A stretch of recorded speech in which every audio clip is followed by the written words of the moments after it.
councillors and Māngai Norm. We are going to start the meeting now. Declare it open. The Tuesday 12th Feb meeting of the Growth and Infrastructure Committee.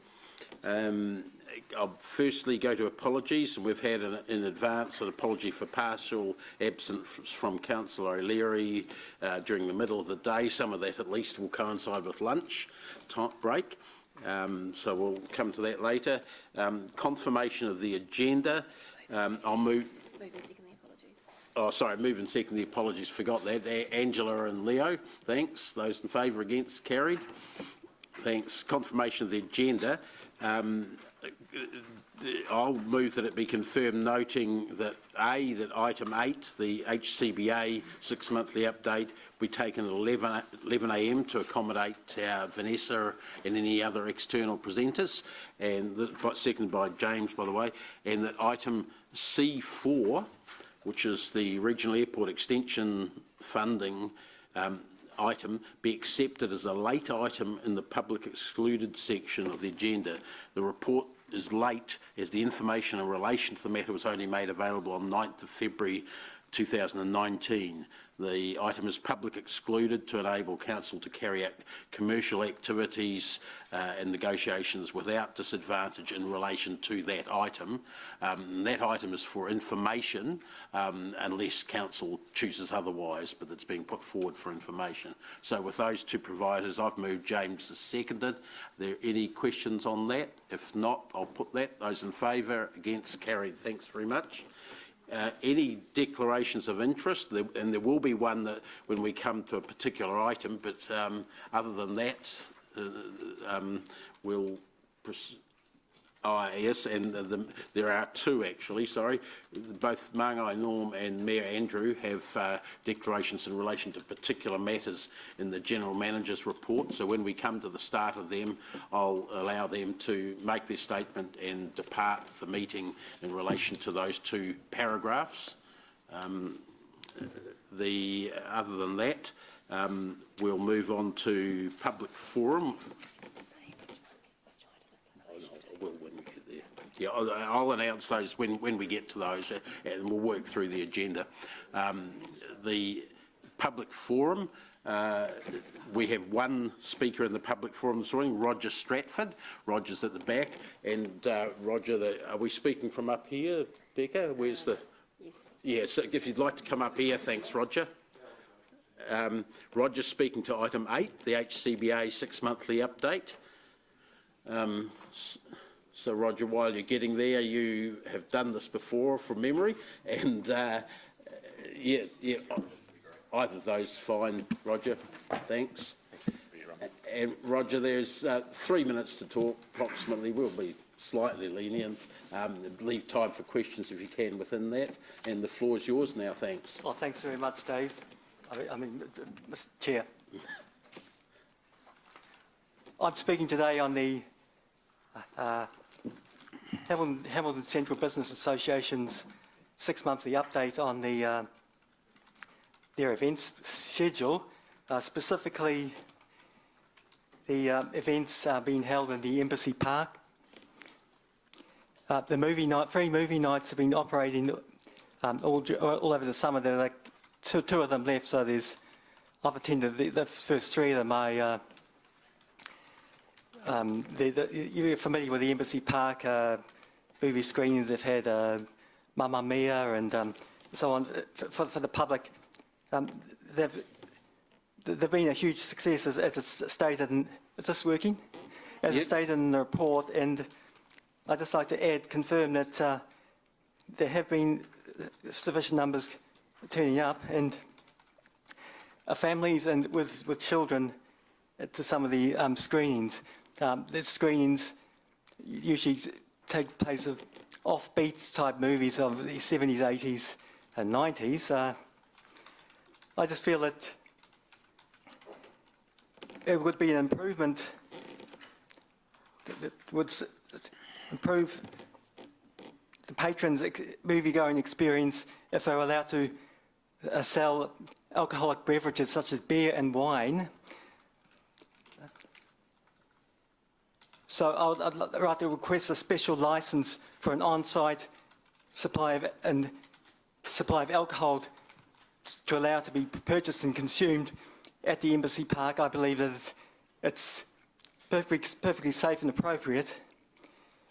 Mainly adults go and watch the outdoor screenings, and it complies with the Hamilton Alcohol Control Bylaw 2015, and otherwise with the local alcohol policy. Thanks.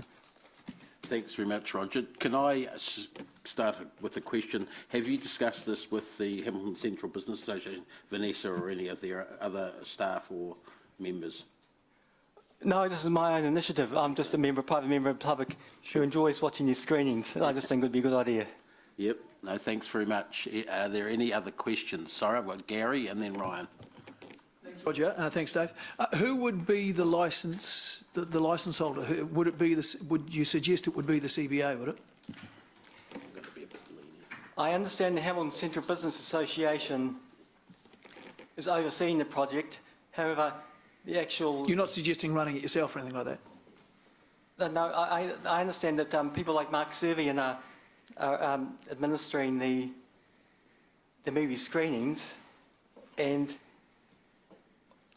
either one or the other, whoever is in direct control, I'd like to advocate that they could apply for a special licence under the Hamilton Alcohol Control Bylaw Act of 2015. And this would improve the movie-going experience of patrons and increase the feeling of buzz around the city. That's one of the objectives of the association and of the council. Thanks, Roger.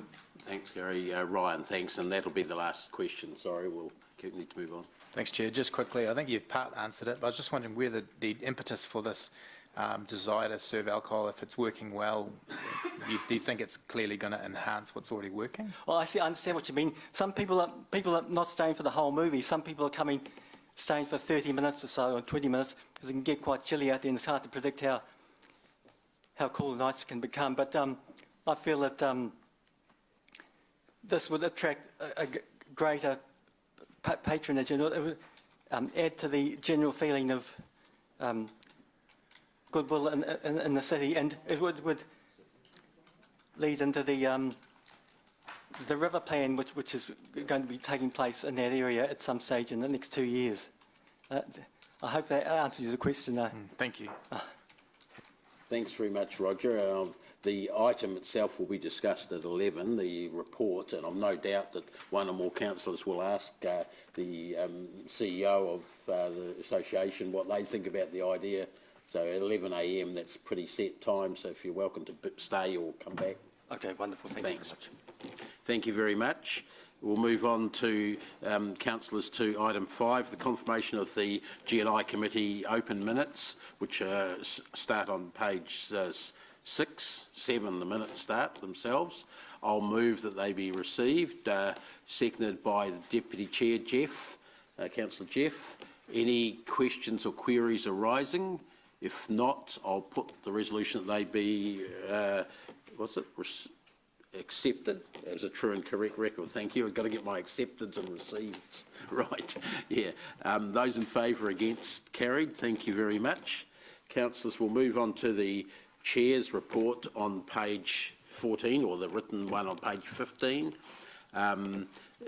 Just noting that we've already started the information-only reports, and I understand 3 councillors attended the discussion session, which they may or may not wish to comment, but it certainly took place and lasted for some time. This is for the items that are just being reported to our committee because they're regular updates. We're holding sessions where more in-depth discussion can be held, but it's not a requirement for every councillor to attend, but we're certainly letting everyone know. And if there's any feedback on that, we'd be happy to hear that. Regarding the road fencing issue, I want to hold any discussion on that part until we get to the General Manager's report, because it's coming up in that report. So if that's okay with people, we're just going to be voting to receive the report. And so we'll just have any discussion relating to that at the same time as the GMs. the growth and spatial planning future-proof issues, there was a further meeting last night, if I can verbally add to this report, just of the three territorial local authorities, us, Waipara and Waikato, plus the regional council, plus Tainui, were all at that meeting just to discuss, basically get our ducks in a row ahead of the meeting with the Minister on Friday, which is going to discuss seeking formal approval from the government for the growth corridor strategy that we've been talking about. But that was a worthwhile meeting last night. We didn't discuss anything particularly new. There's going to be a further discussion with the Minister on Friday, then next week about the future of future-proof, if I can put it that way. Those are going to be the formal meetings. That was an informal one to make sure that each organisation went into the meeting with the Minister on the same page, and we didn't any differences were discussed probably in the future-proof meeting next week, to be honest, because they had differences over governance structures, not over the growth corridor itself. So that's just some comments I'd like to add and throw it open to the floor. And I've got Gary, Angela and James in that order. Thanks. Thank you, Dave. Regarding your first paragraph, information-only reports, I went to the drop-in session for the... Sorry, it's being attacked by a mosquito. I don't know where it came from. National Policy Statement, Urban Development Quarterly Market Indicator Monitoring Report, and it was very useful. Just wonder, are our formal briefings are minuted now, aren't they? Or there are notes that come from them? You mean the workshops and Yeah, briefings? workshops and things like that. Yeah. These types of... because any councillor can come, same as with a workshop, will they be minuted? Well, certainly... This one wasn't. Yeah, but no, it's a good point, Gary, and one thing that I have discussed with Jen, whose group is running them, is that any items or points raised by councillors there will be noted and acted or looked at considered by the staff involved. But maybe, Jen, you want to expand on that a bit as to whether they're minuted or what sort of record is proposed for those drop-in sessions? Certainly. So they're not minuted, but as Councillor Dave said, what we are going to do, if there's anything that comes out of them that needs further investigation or that needs to be brought back to the committee, that those will be discussed first with the chair and deputy chair of the committee, and then put on the agenda or in the GM's report going forward. Perhaps we could just interrupt there. Sorry, Gary. Though maybe a note of major points that are going to have something happen that could be provided to the councillors that attended, just so they can say, hang on, you missed this point I was raising, or I'd like to add something, sort of thing. Is that possible? So minutes? No, not minutes. No, just any items that are raised that are going to have further consideration one way or another. Certainly. So anything that is going to have further consideration. So the plan was that those things we would talk to you directly about in terms of whether you wanted them to come back to the committee. Is the request for those items to be sent to all councillors? Well, I think, no, to the ones that participated, Okay. and more as a check that they feel that if they've made a request for an item to be discussed, that it is on the list, sort of thing. Sure, I got it. Understood. Yes, that's fine. Now, Gary, I realise that's not minutes as such. No, and I'm not trying to be bureaucratic, and I don't want to create heaps of work, but there is stuff that might get captured from those things that could have some value. Probably there might be stuff that doesn't have any value as well. Yeah, I wasn't going to say that myself, but I did for you. Look, I think councillors are welcome to themselves follow it up by maybe sending an email to the general manager concerned about something they want that's arisen from that, or to myself as chair. Either way, we're just, it's a sort of an experiment to see how well that works, to take it out from dragging out these meetings for excessively long periods, and to have some more valuable discussion one-on-one or one on small numbers. So that's the purpose. We haven't got a set process, but you're right. It's a good point. I don't know whether that satisfies you. Yeah, no, that's right. I just wanted to raise it and see what the thinking was, and yeah. Yeah. No, and I found it very useful. Thank you. Thanks very much. Angela, thanks. The Chair, just to add to that, the conflicts of calendars and diaries with because there was a lot. I had to say no to about 4 over the next sort of so many weeks. So I'd appreciate being able to have that information via email. I have gone back to the staff and questioned and said, can you know, and sometimes it's just a couple of lines of staff saying, well, look, we're just updating you from before Christmas. But I just wonder if there's not an easier way to just have an item in some kind of template. Look, here's the issue paper coming up, here's the bullet points, here's the drop-in session, and then perhaps a follow-up one after, just capturing some of those key points, just so the information's not lost. I just don't see we're all going to be able to get to all of these drop-in sessions. No, we did understand that, Angela, but I think a link from memory to the actual report was sent with the notice. It's not the summary you're talking about as such, yeah. but it was sent in advance. That Might have been for that one, but there's some coming up that don't have any documentation, so I've gone back to staff and said, what are the key points here you want to discuss? I mean, I'd rather pick up the phone and have a 3-minute conversation with the staff than come in and try and manage diaries and conflicts of time. Angela? So the two information-only reports that we are talking about taking off this agenda are the NPS, so the National Policy Statement of Urban Development Capacity Reporting, and the Growth Indicator Report. So the plan is that they will be sent out a week before a drop-in session is organised. For the NPS ones, those will happen before GNI. For growth indicator reports, those will happen when we have the best data available, so they will happen quarterly and not aligned with these meetings. I'm really happy to take, if you've got questions and you can't come to those drop-in sessions, to take questions by email, and if an answer is easier by picking up the phone, I'm really happy to organise that as well. And look, I'm really seriously supportive of this. I've been going on for many years actually. Mr Chair, you would have heard about cutting down these agenda papers to actual decisions, so I'm really supportive of the move. Thank you for a good, tidy, compact agenda, Mr Chair. Thank you. Okay, James, thanks. Thanks, Chair. Just a small point here on the road reserve fencing issue. Obviously, there is going to be a bit of public interest in that. Excuse me. Oh. Sorry, No, I'm not going to talk about it generally, but it's a word in here, that's all. Okay. Yeah. Well, I think you're all right at the moment. We're not going to have I'm a not talking discussion about that, but it just says here it's been removed to the GM report, and you've put in there protect staff and members from silly and uninformed public debate.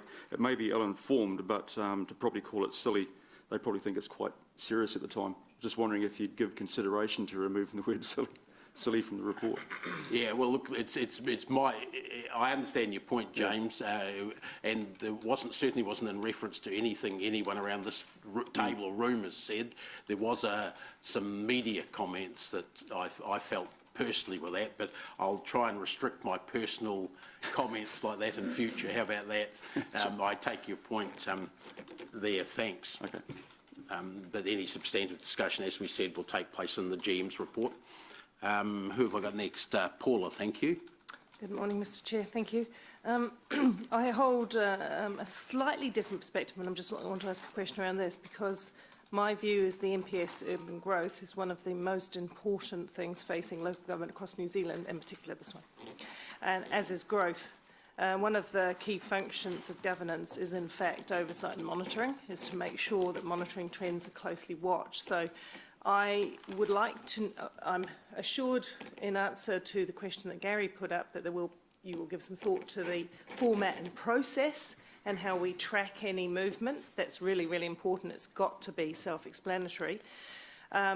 The other part, however, is that I also think part of governance is for governors to come together to debate and discuss any trends that occur. So I need some assurances that, apart from us taking these as read, there is a touchstone suitably often to say what is happening with urban growth at both a national level with any policies that change, etc., and monitoring of growth within the city. It really is the hot issue what are we going to do about this burgeoning growth? So do you see where I'm coming from? Yeah, I do, Paula, and some of what you're talking about obviously gets covered when we're looking at the growth corridor strategy and information coming forwards. That's quite specific.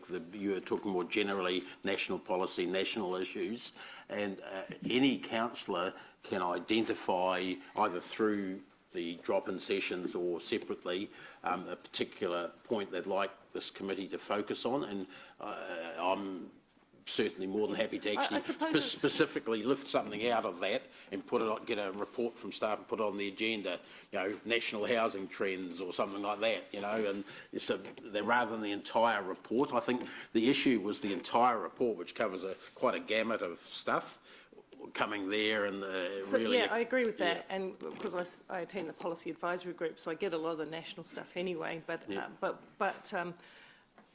the local stuff too, we are actually required to monitor those things. So there must be, do you follow what I'm saying? We must have at least some touchstones where all the governors come together. I do like drop-in sessions. It allows you to be a bit more relaxed and really go at your question and spend more time on it, time that we don't need to spend here.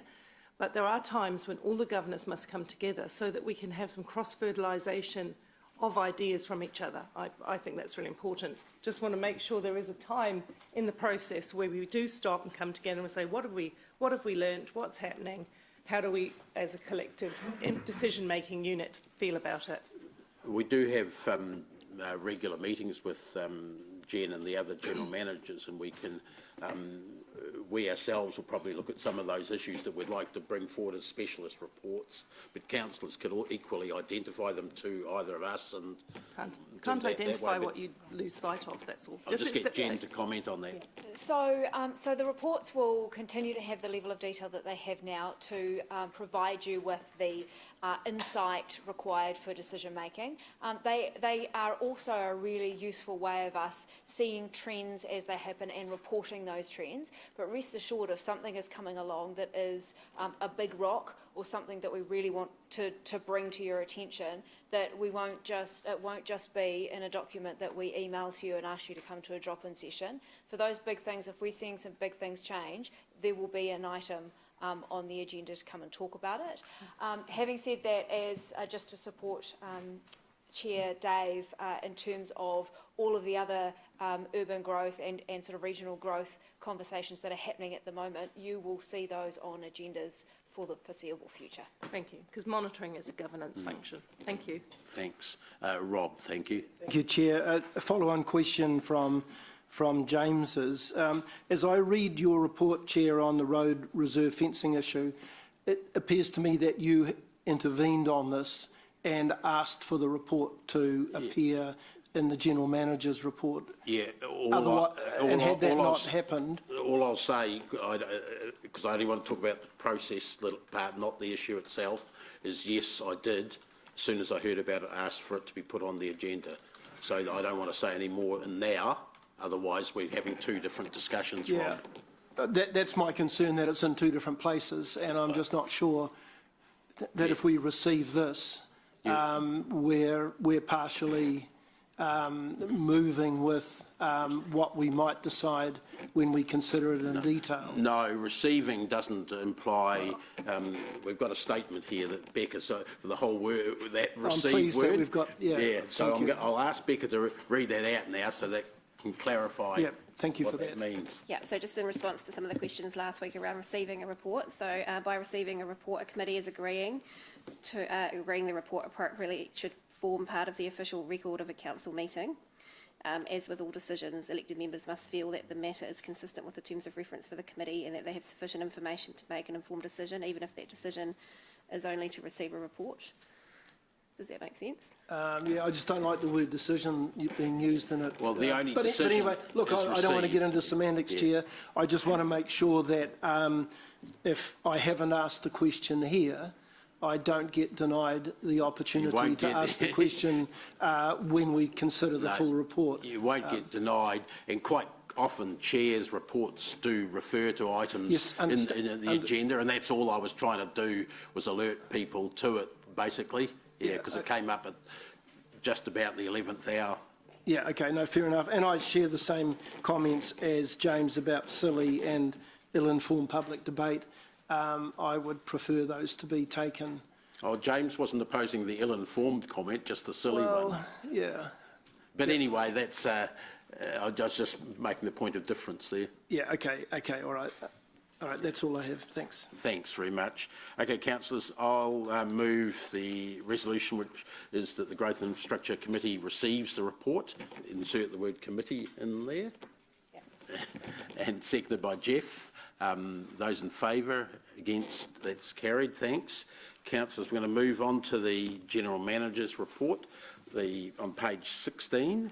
And we've hopefully got this organised in General Manager sort of chunks so that they're not hopping around. So first we have where is it, the Housing Accord, which Jen is going to speak to. And then we'll do each of them chapter or paragraph by paragraph. Yeah. So this came out of a request following a conversation about SHAs at our previous meeting, just wanting to get an update on where we were at with our Housing Accord targets. So as you can see there, so the Housing Accord was signed in 2016.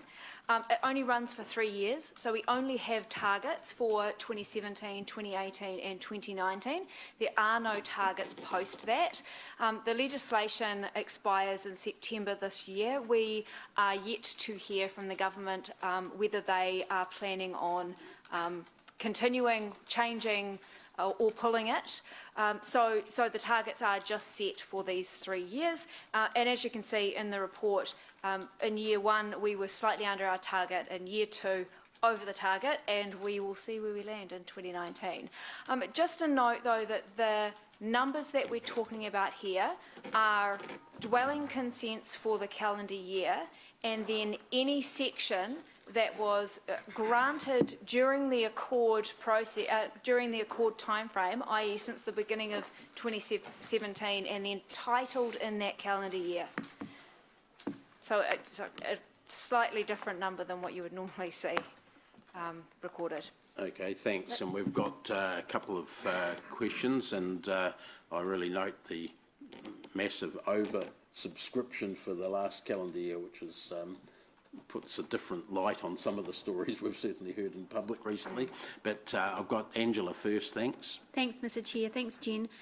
So with the policy or the legislation expiring in September this year, and we always knew that, that means any applications for special housing areas have to be in prior to that time, unless the Minister decides in the infinite wisdom to extend the legislation. Is that correct? It means that the qualifying development consent needs to be in that time. Yeah. And have we had any new applications? So we've had some interest. We haven't had the expressions of interest yet, but we are expecting a couple. As soon as we have those, you will know. Yeah. Okay. Okay, thanks. So just to add to that, so the qualifying development needs to be in by the end of the legislation. A qualifying development is effectively the resource consent for the special housing area. So it's not only the hurdle for the special housing area, we've got to have the special housing area approved, they've also got to have all the work done to submit a qualifying development. So it's quite a stretch of amount of work to actually achieve that deadline. So if we do get expressions of, when we do get expressions of interest in the next few weeks, we will be bringing those to you as quickly as we possibly can. You finished there? Okay, thanks. Gary, please. Thanks, and it's very similar to Angela's question. The Housing Accord begot special housing areas, didn't it? Yeah, okay, so the two are hand in hand. Yeah, okay, thank you. Sorry, Gary. Oh. Okay. Rob, thanks. Thank you, Chair. I'm just wondering, I assume the Housing Accord is all around housing. It's building of houses, providing accommodation. Why do we lump in the sections, given that, you know, once a section's titled, it could sit there for 10 or 15 years as a title section with no house on it, and therefore doesn't really give us a stat to say that we've been able to provide another dwelling to house a residential family.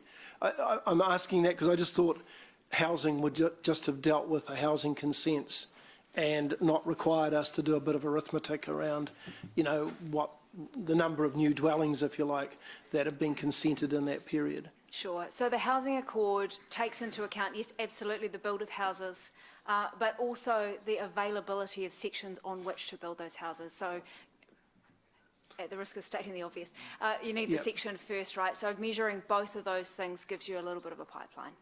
Okay. And that's part of our obligation under the Housing Accord, is That's to right. report, if you like, titled sections that become available for a house to be built upon, or a dwelling to be built upon. Yes. Okay, thank you. Thanks. Okay, councillors, we're going to move on to the next paragraph, Amberfield Private Developer Agreement, and Councillor, Mangai Norm, you want to state your position on this?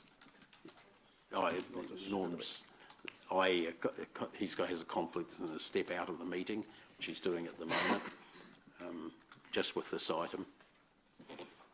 So, Jen, thanks. So not much else to add other than what's in the report.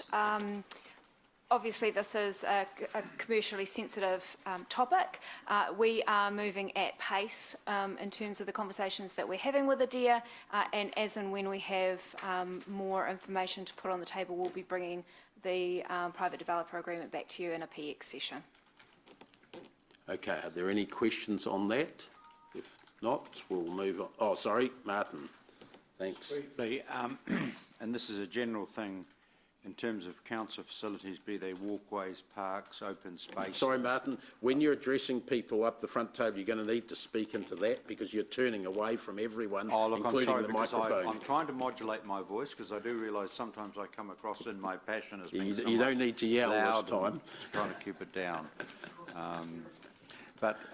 Just as a principle across, when any development happens, and there is some public land for parks, walkways, where are we at to ensure that those signs, those public access, those walkways go in first? Because obviously we've had tons of examples, like Awatiri Avenue and I think even River Road area, where we're retrofitting, and so people come to get used to a private space when in fact that's not the intent. So all of that is a key part of the conversations up front, and has been a key part of the planning.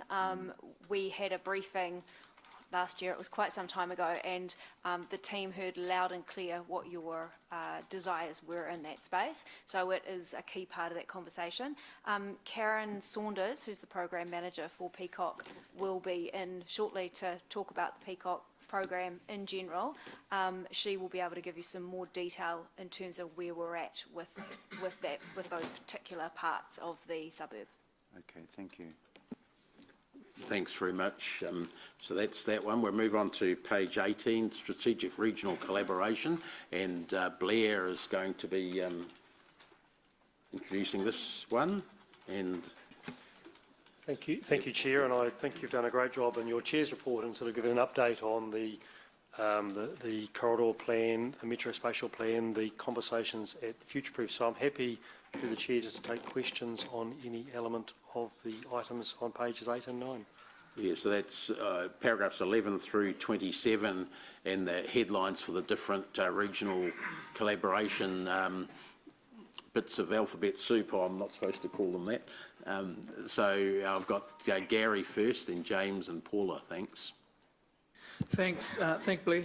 On paragraph 22, the Healthy Rivers, it's all about improving the health and well-being of the Waikato River. And Hamilton, our primary interest is getting water out of there, isn't it? Getting water out of there and being allowed to put something back in it. Yes, I think that's correct. It's water, wastewater, and also stormwater, Councillor Mallett. So absolutely, in a metro context, obviously the Waikato River is our primary source of fresh water, but also it's where we dispose our treated wastewater. So it's critically important that we have a voice in this process. Yep. And we have consents, obviously, that are strictly related to the river. Okay. And you may not know the answer to this, but Chris hopefully can. So his head comes up. We've got consents coming due somewhere along the line, aren't they? Oh, Evelisa. Yeah. Yes, so there are consents coming up for renewal for the wastewater treatment plant consents that we have. Can you give us a date on And that? the date for the renewal is, just looking over at Murray Porter, So there's 2027. Okay, that's a reasonable distance. Okay, and that's the only consent we've got coming up. Do we have to have a consent to pull water out of the river? Yes. Okay. Martin will still be there. So there's there's a lot of time between now and then with all of our consents. None of these things are imminent. Is that right?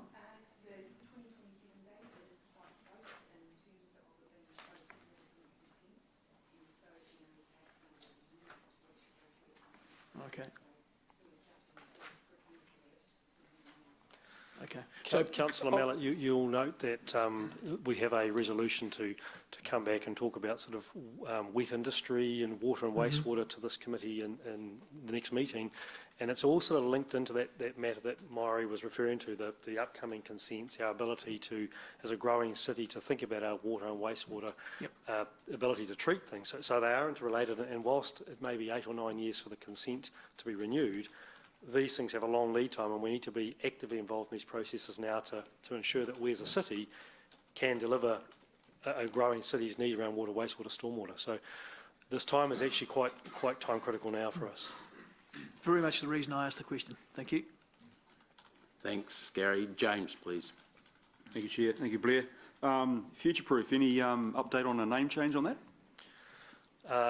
No, that's an ongoing conversation, Councillor Casson. So next week we have the Future-Proof Joint Committee where our two members will have that conversation with the other councils at that meeting.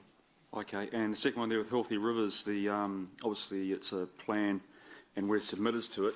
What have we, since the conception of this and we're a partner to it, how much is it actually, do we have a ballpark figure of how much it's cost Hamilton City Council to be part of that plan or to be implementing that plan? Look, I don't have that number on me, Councillor Cass. I mean, obviously it's a process led by the Waikato Regional Council, so they will have expended considerable sums of money in that process. Our costs have been participating in a submission process, but I don't have those numbers. All right, so it'd be quite minimal then, I take it? Look, it's certainly not. It's not.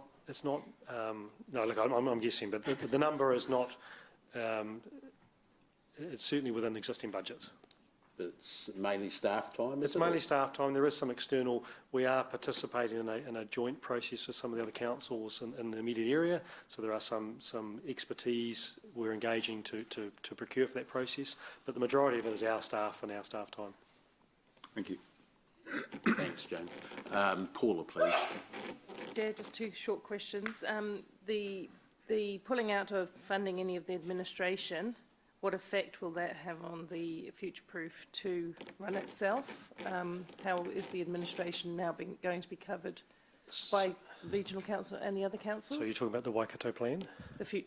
Yeah, the Waikato plan, sorry. We pulled out of the funding of the admin, it says here. Yes, so the Waikato plan, the Waikato Regional Council have appointed a senior staff member to administer the plan and to coordinate the work program.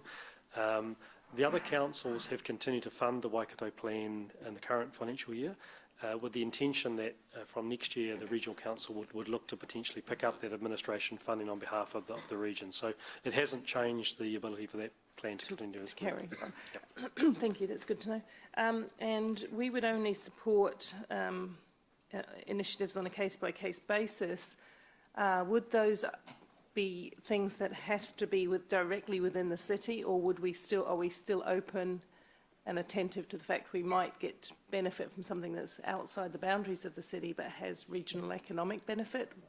Have we got some criteria around that, how we might consider what we would participate with or not? I think the first thing is we're at the table for the conversation, and I think we have an open mind to all the work program that's going ahead. And I think in the case of the items that are currently in progress by the Waikato plan, we are supporting if there's any information requests from our organisation. They are not onerous. And so, Councillor Southgate, where there was a specific request or a business case that came forward, we would look at that on a case-by-case basis. But I think the main thing is that we're at the table, we're there for the conversations, and we can assess those as they come forward, and we're an active participant. Thank you. Thanks. Mangai Norm. I just want to acknowledge the report and the cultural considerations that have been amped up. I appreciate that. Just in regards to cultural considerations, I know within the Hamilton to Auckland Corridor Plan, again, I tried to find that cultural consideration or that cultural philosophy or the cultural thing, the cultural plan within the plan, taking into account papakainga housing, cultural tourism, all those associations with the River Kingdom is the term that's been noted there. So where does that fit? Does that fit within the JMAs with Waikato Tainui, or do they fit within the conversations that we've had, and how are they reflected within the plans? So, kia ora. So Waikato Tainui are an active participant in the corridor plan and also the growth partnership, which we currently refer to as Future Proof. So they are a partner in both of those, and they are an active participant at the governance, executive and the technical level. So the very aspirations that you refer to have been well captured and well voiced and reflected in the documentation that's been worked through. And in fact, last night, as Chair McPherson said, we had a meeting of the chairs and mayors just to discuss our preparation for a meeting with the Minister this Friday, and Tainui was represented by Rukumoana Schaafhuisen, and she was a very active contributor to the meeting last night. Kia ora. Thanks. Rob, please. Thank you, Chair. I've got two questions. First one is around the mayoral forum and the minutes on page 30, where the seven councils in the Waikato region have agreed to undertake a stock take of water, wastewater and stormwater activities, and I'm very pleased to hear that. I'm just looking for a bit of an update as to how that is going, given that your next meeting is on the 25th of February, and whether or not you have any expectations as to what might develop from that stock take. And you're free to answer it however you like, Blair, but sure. Just to give us a sort of a lead as to whether or not we're heading in a direction of travel that could be positive. Given the paragraph above on the Three Waters review, sure, which the government is undertaking. Sure. So I am happy that Mairi and Iolisi here to help me on this one, but Councillor Pascoe, Hamilton's actually move them all up the front, if you like. Hamilton's chosen not to be an active participant in that particular work stream. So we're not one of the seven? No, we're not. Okay. So it's been led by Matamata Piako District Council, and it's focused around the smaller councils, and so it's really a piece of work to look at improving asset management capabilities across the councils. We are monitoring and staying in touch with the program. We're certainly wanting to keep an active brief with the work where they're at. But Hamilton City Council's asset management maturity and where we're at in terms of our systems and processes is considerably different to the smaller councils. So at this stage, we felt there was not a lot of benefit for us to be part of that process, but when they've got through the stock take, we may well be able to work with those councils then to see what the opportunities for where we can participate.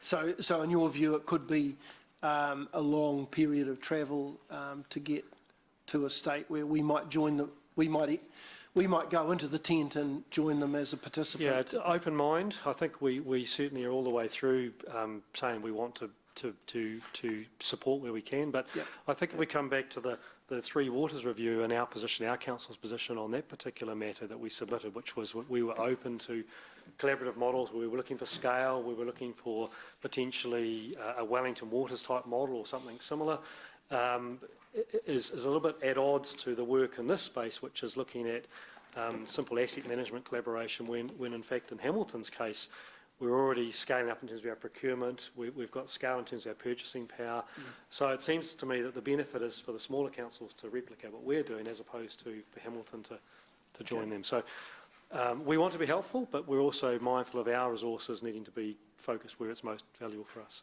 Thank you for that. And so I assume the minutes from the 25th will give us a little bit of an update as to how that's progressing too in terms of... Yes, and I think Mayor King would probably reinforce that at the meetings we are often a strong voice around disrupting the water sector in terms of some of the things that we have considered in the past and trying to find scale, which is possibly a bit at odds with some of the other members around the table. Yep, okay, thank you. And my other question is around the cross-boundary council discussions, which I think is paragraph 23. And it looks as if you've had a meeting on the 18th of February. Next week. We haven't quite got to that yet, have we? I thought we were past the 18th of February. So you say here a verbal update will be given at this meeting. Obviously, that's too soon. Well, I can verbally update that. Certainly, we've had a discussion internally with Councillor McPherson and the Mayor in terms of preparation for the meeting next week. At an executive level, we've also had a number of conversations to help as we head to that conversation next week. But ultimately, the meeting is next week between our elected members and the Mayor and elected members from Waikato District Council. So how soon will you report back to us? You know, what's the best mechanism, rather than waiting for the next growth and infrastructure, to perhaps give us an update? Because I think there's a fair bit of interest around this table. I think we can probably use the executive update that comes out on a weekly basis as a way to at least give you a high-level summary. Yep, okay, thank you. Thank you, Chair. Thanks. Siggy, please. Thank you, Blair. Thank you, Mr. Chair. Look, I've got a question on the attachment one on the mental health and addiction services presentation. And I see that it has increased incredibly, the people that are struggling with mental health. I mean, it says, you know, we need more people probably to help, but what could be the reason for the massive increase? Did they mention anything? Councillor Henry, look, I'm sorry, I'm not an expert in this space, but what I did note from that conversation was that the DHB really value the opportunity to work with the mayors, particularly the mayors in the smaller communities, to join up their staff who are deeply immersed in the communities with their DHB staff to try and, I guess, find ways to better support those people with mental health challenges. So, look, sorry I can't answer the specifics, but there was certainly a very positive engagement between the mayors of those communities and the DHB on this particular issue.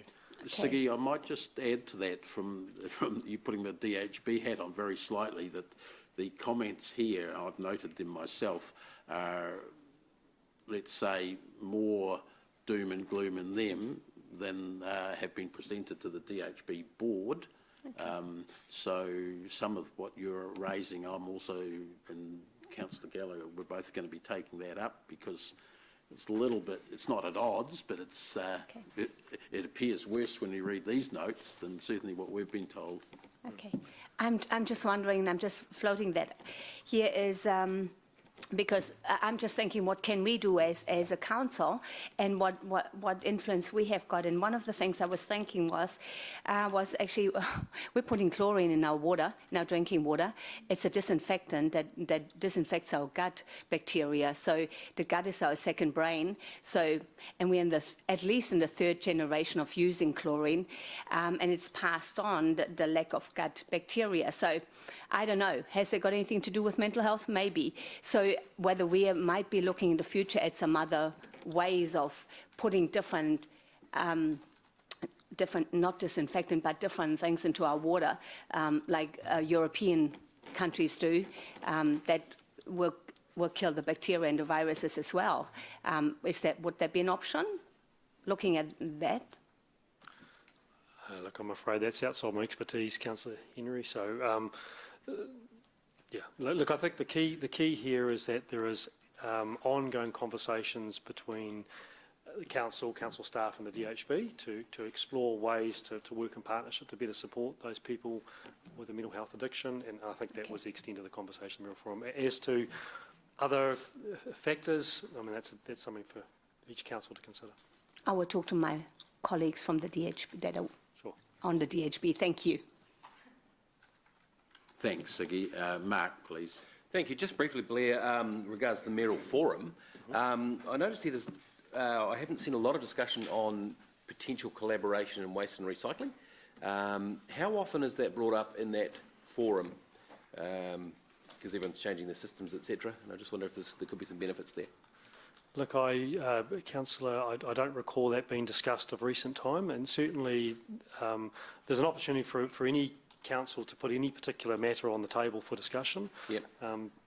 Mayor King there's a new item going on the agenda he's raised for this time on an unrelated matter. So if we have a issue such as that, we happily could put on the next agenda and discuss it with other mayors. I guess I'm just sort of thinking it's a long way down the track, but if we could at least have some discussion, so we'd talk to the mayor about that. And yeah, or myself. Look, I'm happy. Yep. I mean, I think what I would want to understand with yourself and I guess with the relevant staff is what is it we're going to the Mayoral Forum about, and what's the so going to the Mayoral Forum as an update is one thing. I think the better outcome would be to go to the Mayoral Forum with here is a proposition as to where we can work together collaboratively to achieve a better outcome. Okay. So I think if we can contextualise it in that way, that would be where I'd start. Okay, thanks. That's helpful. Thanks very much. Gary, final question. Thank you. It's page 21, Zero Vision Update. No, we're not there yet, Gary, but hold your fire. We're still on What are we up page to? 18 and 19. Goodness me. I know, it's dragging. Okay. Thanks very much, Blair. We'll move to the PAXTA operation and monitoring update, which Eva Lisa, I think, and Robin are doing. Robin doing this. She's our PAXTA expert. Okay, Robin, anything? So good morning, councillors. PAXTA operations, just as a quick overview, this was something that was brought to previous meetings of growth and infrastructure, and we had New Zealand Post come in and provide an opportunity for councillors to have a look at the vehicles.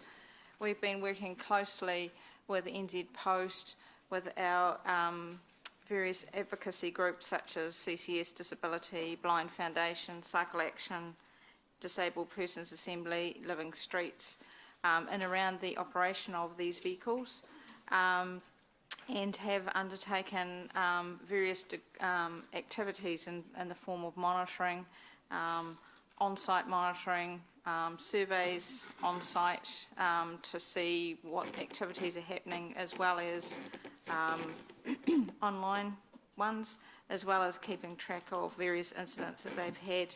Basically, we are comfortable now that the operations are not creating any difficulties for other users on our footpaths, and are happy for them to continue under the rules that have been set out with the Memorandum of Understanding that the Chief Executive has signed. So happy to take any questions. Thanks, Robin. Ryan, please. Thanks, Robin. Just a quick question on point 34 with New Zealand Post Health and Safety. Was that 15 incidents, was that New Zealand wide or just Hamilton? In Hamilton. Okay. Thank you. Right. Rob, please. Yeah, just one quick question. We have a memorandum of understanding with NZ Post. Do we have the same with the DX guys who whistle round on motorbikes and don't necessarily use the footpath continuously, but do use the footpath intermittently, I suppose, in terms of delivering mail? We do have a approval for them to do that operation, but there's probably some good opportunities to look at that and incorporate some of our requirements now that we better understand through this work with the MOU. Do we have any issues with them in terms of mishaps or accidents? None that I'm aware of. Okay, no. okay. Thank you. Thanks, Rob. Okay, we'll move on to the Access Hamilton Task Force. I'm just going to ask the chair of that, Councillor Mark, to introduce that, and Robin's also here to help with the update. Okay, thanks, Chair. We had our first meeting for the year just last week. Councillor Taylor and I were in attendance. It's a big room, so please come along. They are really grunty meetings. There's a lot going on. This time we discussed some very big projects staff are working on.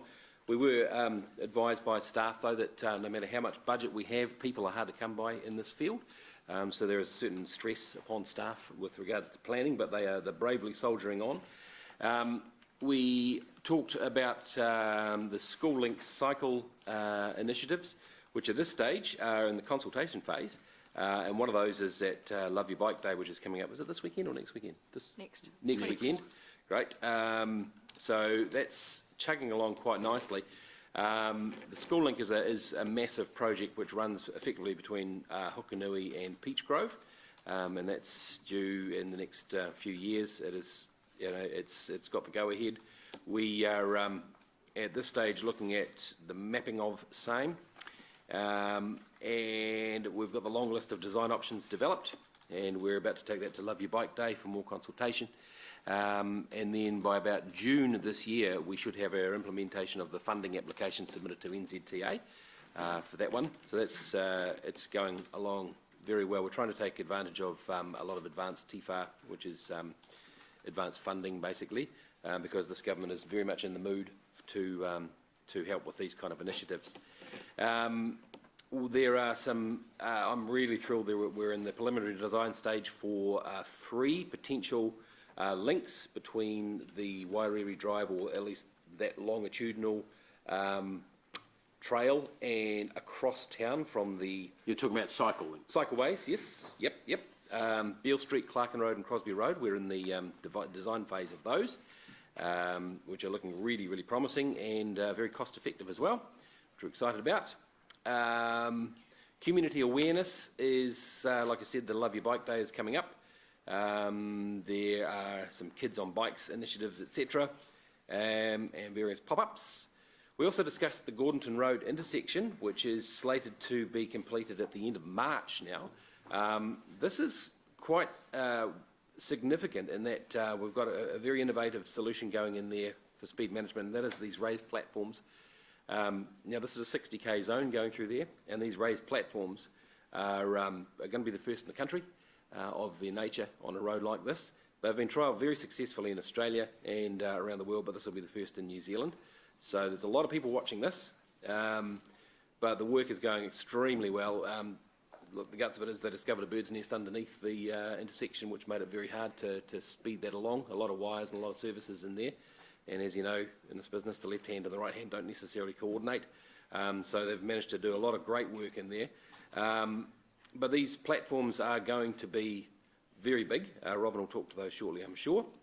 And the Gordonton Corridor, the funding application is near completion. At this stage, well, in fact, they are building, as we speak, a cycleway along the park, the Mangahara, what was the park called? The park that's not being used at this stage, where the playground's going in. Yeah, and it's going to go along to St James, because getting an extended cycleway along beside Gordonton Road is pretty tough going with those power lines over the top. It does put some pretty big considerations, big barriers in the way there. So look, I've got all the details here and the minutes of the Access Hamilton meeting. I won't go into too much detail about it, but just to let you know that there's a heck of a lot of work going on in Access Hamilton, and we'd really love the input for you to come along, if you agree, disagree, because they are good free-flowing meetings, and yeah, your input would be very, very helpful. Thanks. Robin, anything to add?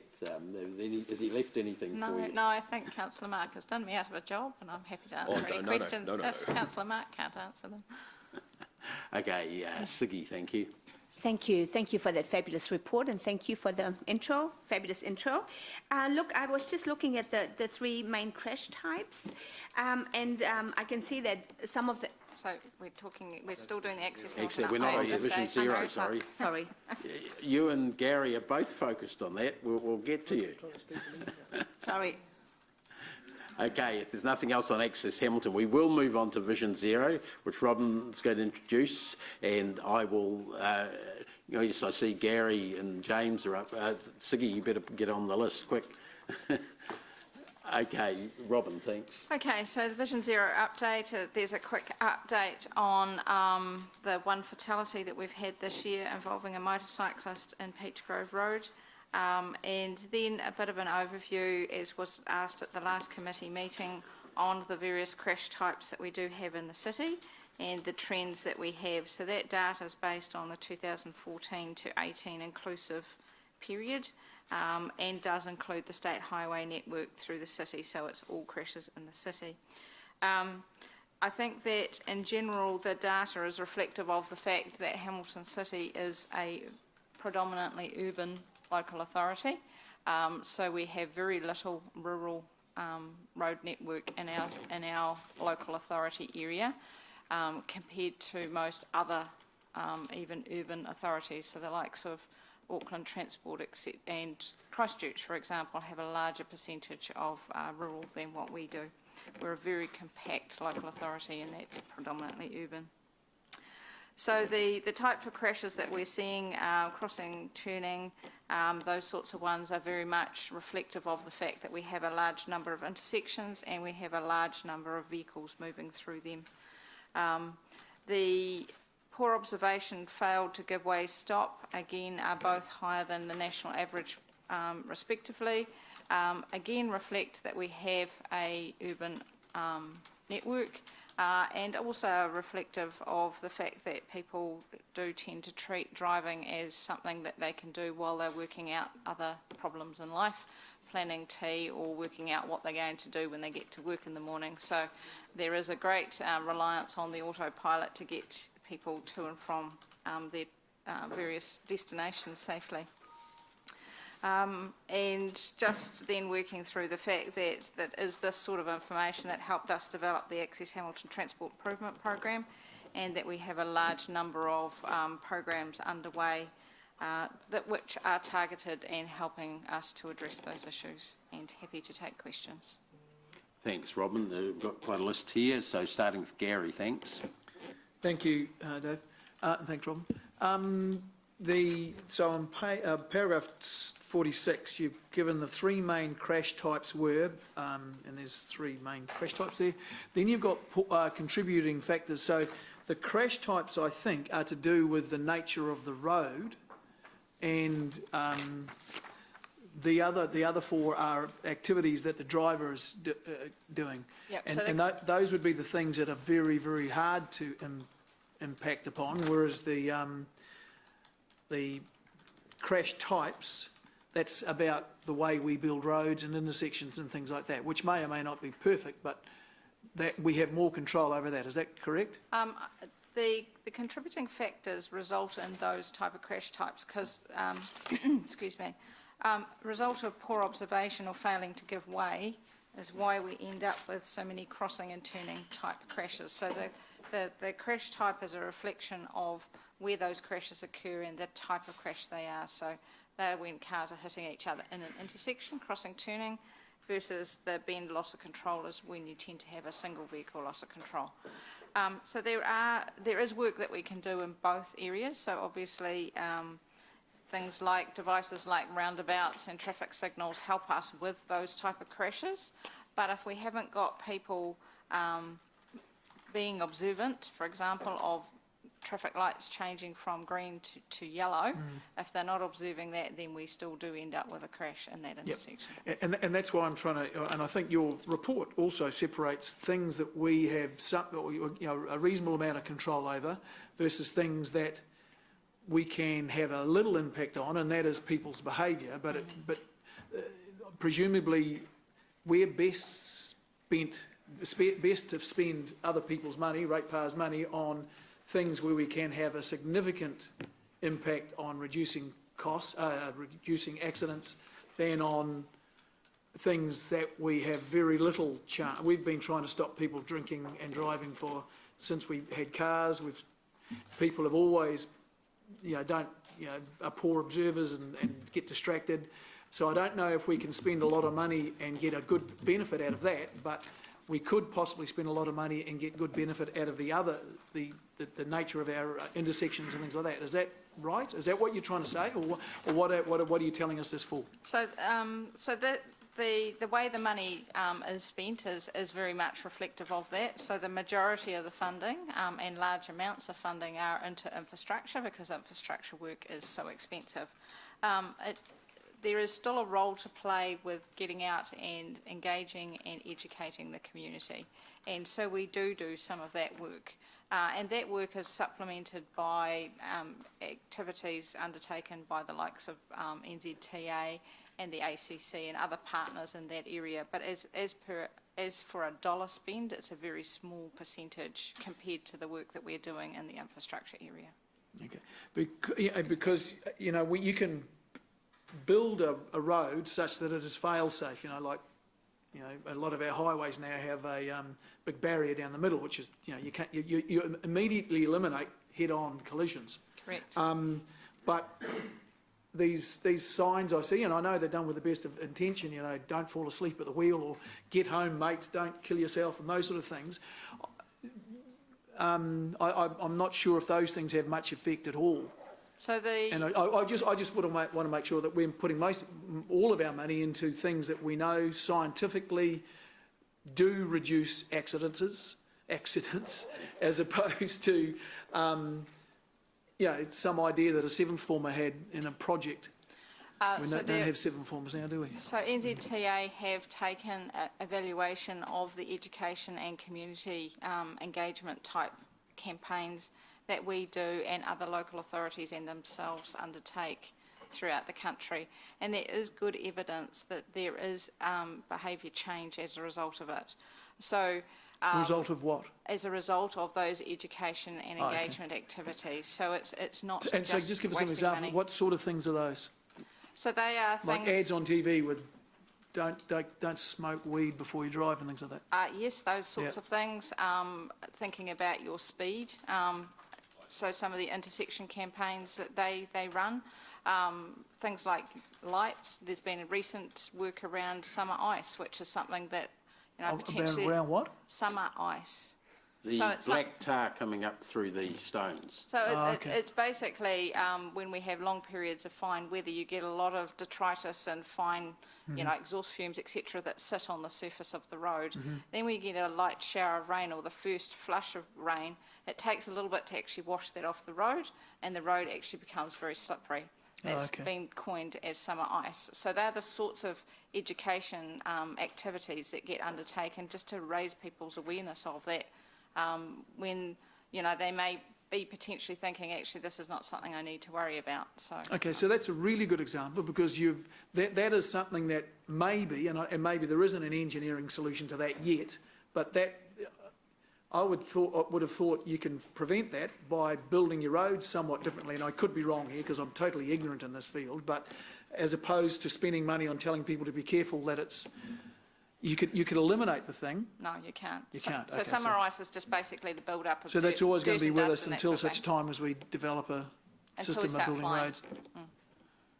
Okay, so it's concrete roads or something would overcome that. Even concrete roads have that risk because that can become a polished surface. So, and concrete roads are not an affordable solution. Okay, my point for asking these questions is I just want to make sure Yep. we're spending as much of our money on things that we objectively know do reduce accidents and do reduce injuries and deaths versus the fantasy land of hoping that, you know, giving someone a little jingle will stop them having a crash. So in both cases, our expenditure we know does make a difference, and that's what education and behaviour change is about. And there has been good research undertaken by NZTA to ensure that. As a percentage of the spend, the education and engagement is certainly a lot less than the infrastructure. So we are targeting all the risk areas and delivering all of the mechanisms that we have to hand to address them. Thank you. Thanks. So James, please. Yeah, thank you, Robin. The Peach Grove one's an interesting story, but we can't get into that. There's a bit of a story behind that fatality. But there's no indication here. So we had 9 deaths in Hamilton last year. Have fatalities in Hamilton been on the rise since 2014, or have they kept pretty steady? So the fatalities in the city tend to fluctuate, and some years we have 1, some years we have a particularly bad year like last year, which was 9. On average, it's about 4. So we don't have a steady increasing trend at this stage. It is just that fluctuating. Okay, but last year would have been the biggest year for fatalities in Hamilton, I take it? In quite a while. So we did have one year, probably about 6 or 7 years ago, when we had 11 or 12. Okay. All right, thank you. There were 3 in one particular accident last year as well, James, yeah. which has just been in the newspaper in the last day. Yeah. Thanks, James. Jeff, please. Thanks, Dave.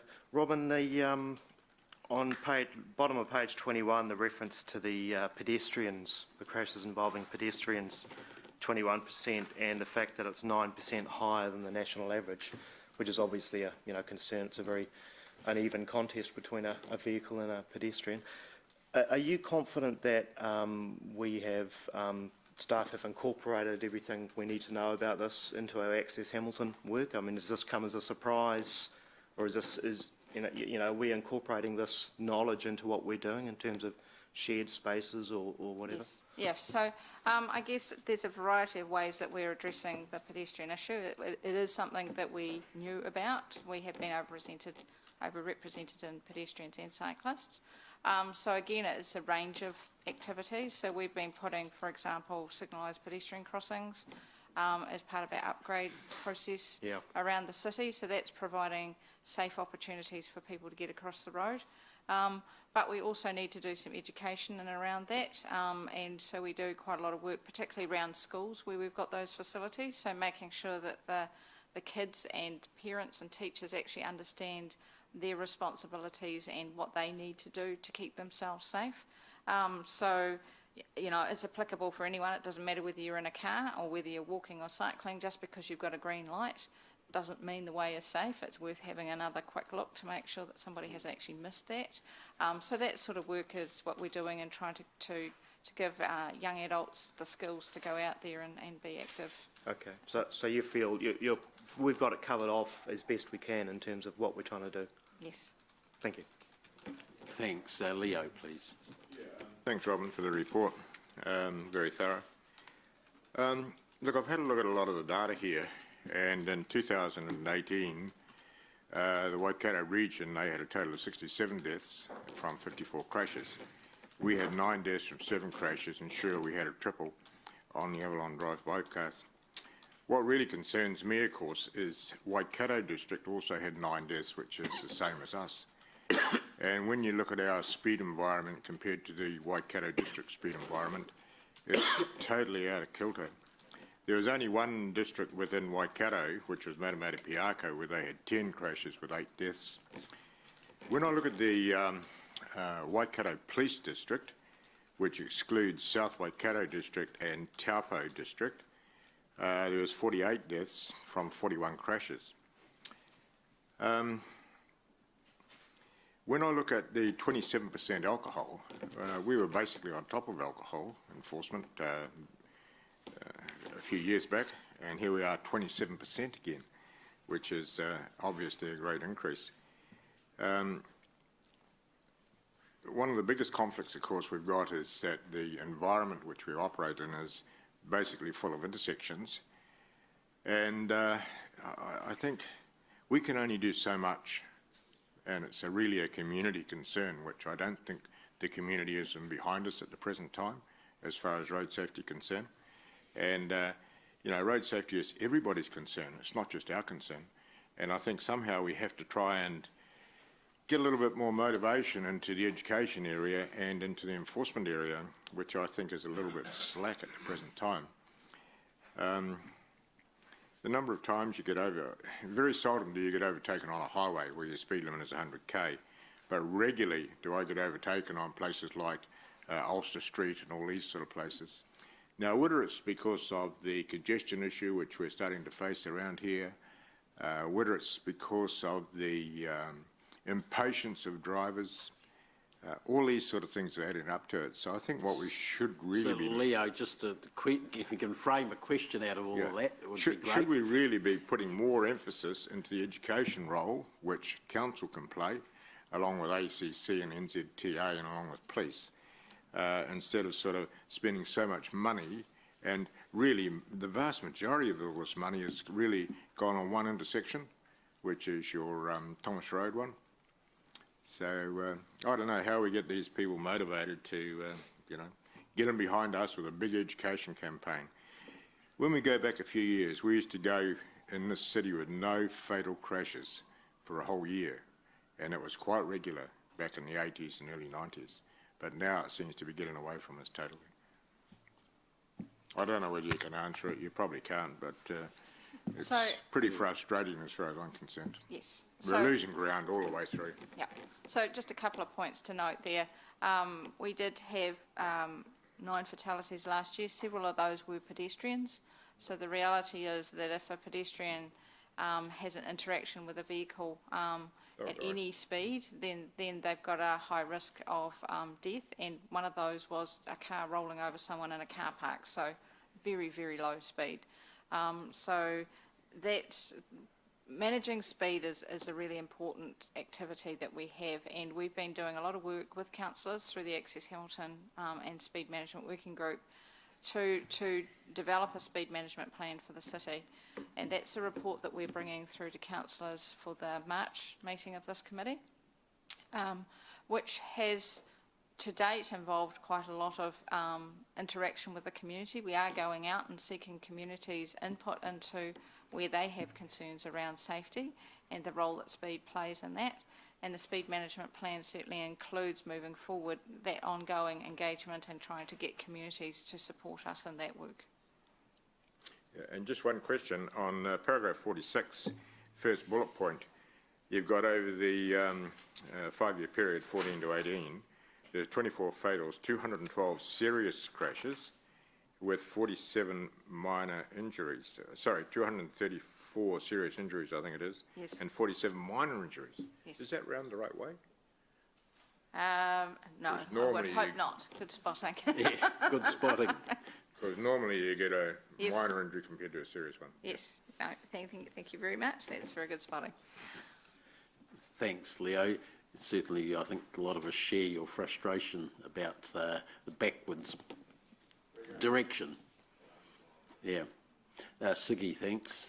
Thank you for that report. Now I can ask another question.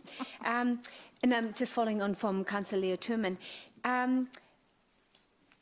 And I've been harping on about that for 2 years, and I know NZTA is not here, but... Sorry, just to correct you, NZTA senior staff member Barry Dowsett is actually here, so I'm sorry, sure he's I going to didn't see take him. all of this back.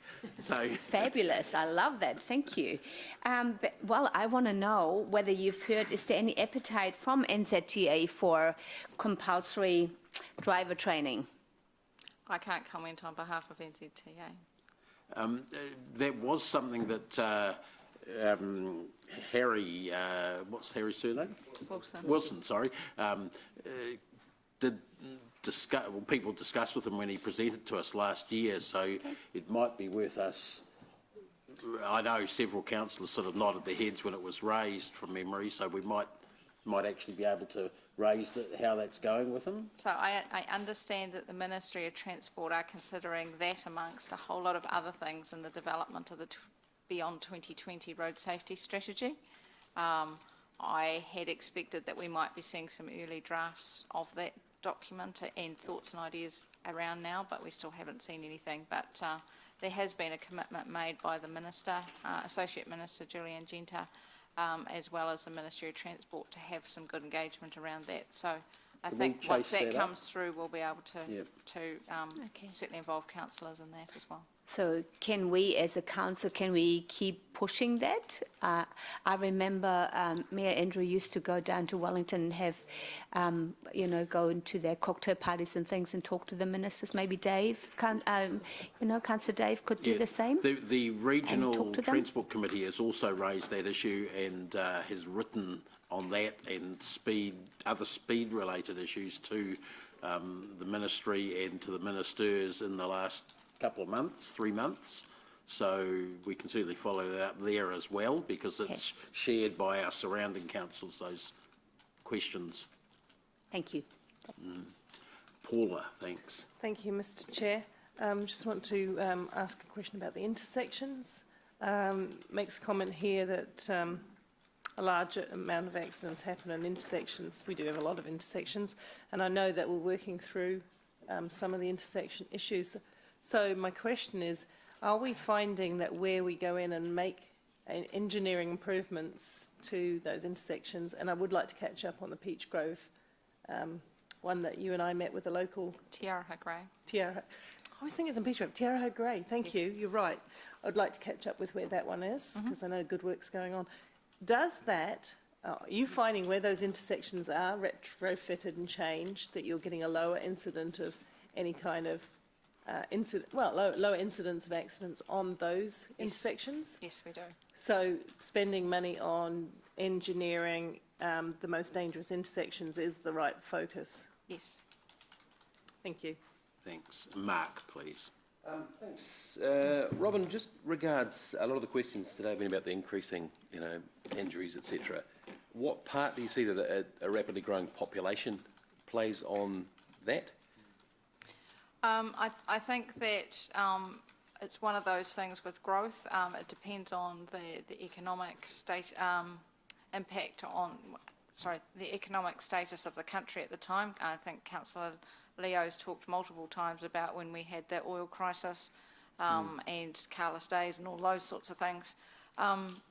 So things like even the price of fuel can have an impact, and that's solely to do with the fact that there are more people out there travelling, their exposure to risk is increased. Yeah.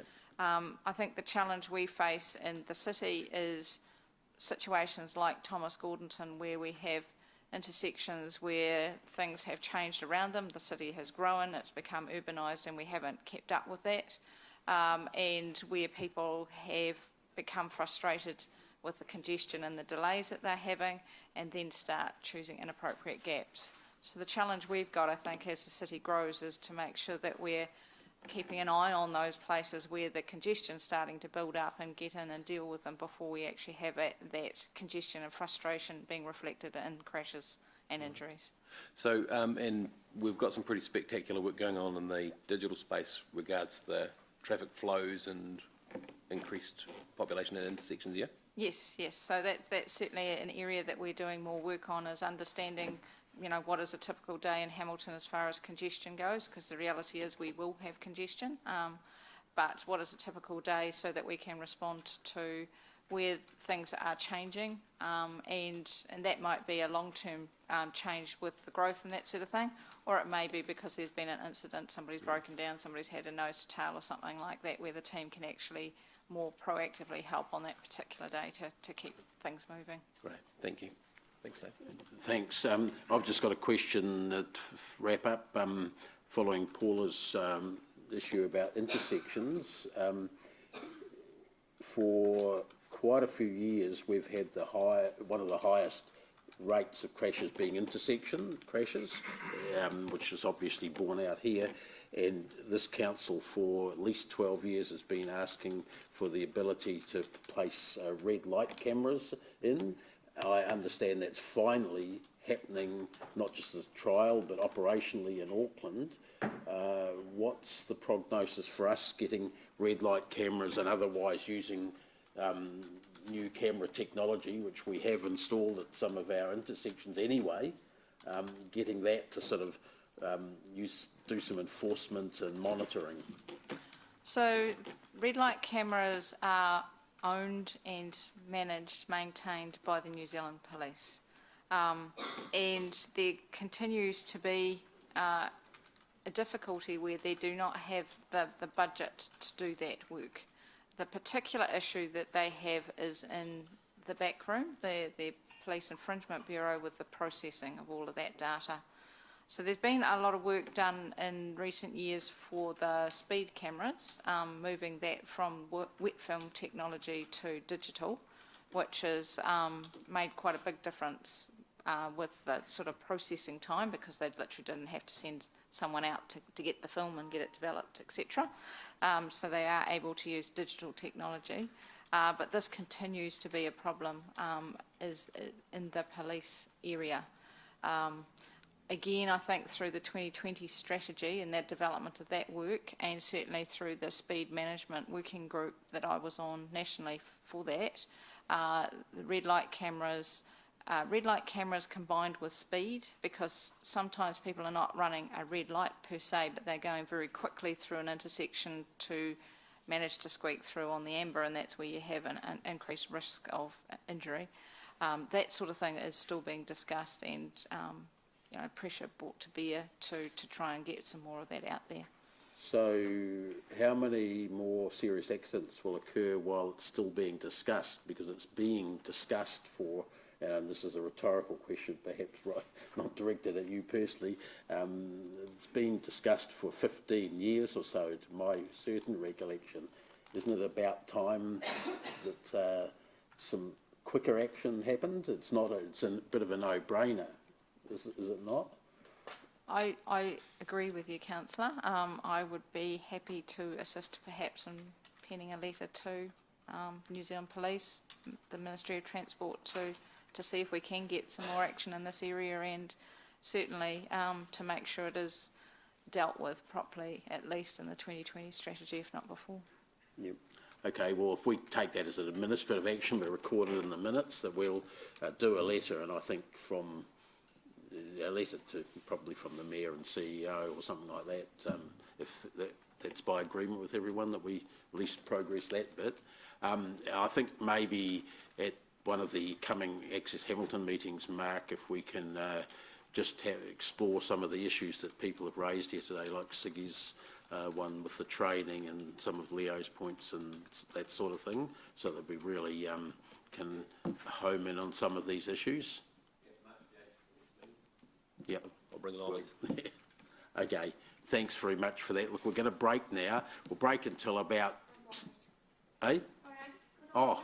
Just sorry, Angela, make you a jumped supportive comment on that. I've never understood the lack of red light cameras in the country, given that how much is a ticket if you run a red light? It's a couple of hundred, isn't it? I don't know. It's quite significant, which surely would mean that they would pay for themselves. So I'd be keen to explore whether we can't do it, because I have to say it in this chamber, buses are the worst red light runners. They are. I come down Ward Street, and every single time while I'm waiting, a bus will go through a red light. I think we're getting into a bit much detail, but how about we send out a draft of the letter and get comments from councillors to make sure we can capture some of this? It seems like a no-brainer revenue gatherer for people that are breaking the law anyway. Yep, thanks.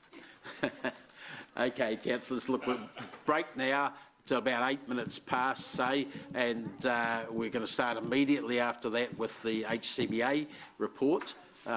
Sorry, but we've been going for a while, so come in and have a coffee with us there. Okay. Ooh.